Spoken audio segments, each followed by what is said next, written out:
না, সেটিও আমরা আগামী 5 মিনিটের মধ্যে ইনশাল্লাহ প্রমাণ করব দেশবাসীর সামনে ঐতিহাসিক তথ্যের ভিত্তিতে। এটি নিয়ে কিন্তু কোনো কিছু বলতে পারেনি, প্রমাণ করতে পারেনি।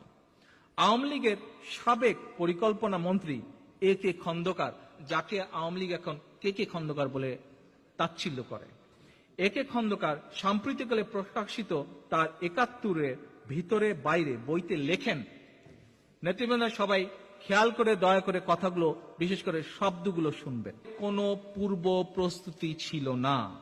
আরো লেখেন, শেখ মুজিব ৭ই মার্চের ভাষণ শেষ করেছিলেন জয় পাকিস্তান বলে।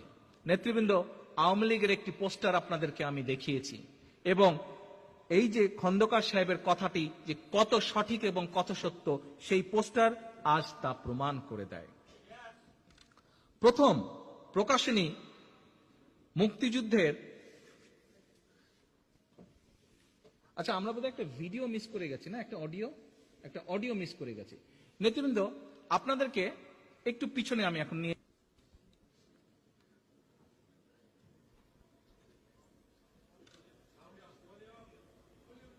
দেবে, একটু ধৈর্য ধরেন।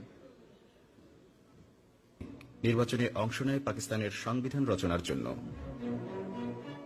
নারায়ণগঞ্জ সহ সারা দেশে আওয়ামী লীগের নির্বাচনী বক্তব্য ও ম্যানিফেস্টো ছিল পাকিস্তানের জাতীয় সংহতির পক্ষে, পাকিস্তানের অখণ্ডতার পক্ষে।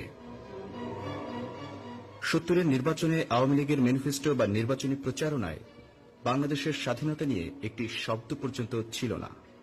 উল্টো শেখ মুজিব রেডিওতে দেয়া নির্বাচনী বক্তব্যে পাকিস্তান জিন্দাবাদ বলে তার বক্তব্য শেষ করেছিলেন। মুজিব শেষ পর্যন্ত এই পাকিস্তান জিন্দাবাদকে রক্ষা করতেই কাজ করে গেছেন, এবং প্রমাণ আপনারা দেখুন।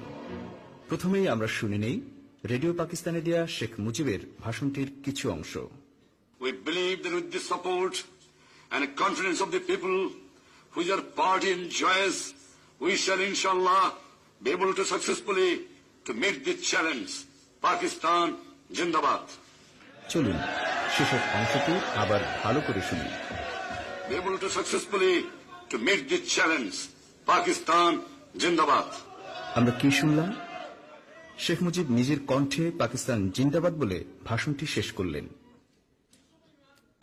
পৃথিবীতে যত রকম টেকনিক্যাল টেস্ট আছে, যে কোনটি কোন মানুষের গলা বোঝা যাবার টেস্ট আছে, এই টেস্টগুলো আমরা ফেস করার জন্য রেডি আছে। পারলে আসেন।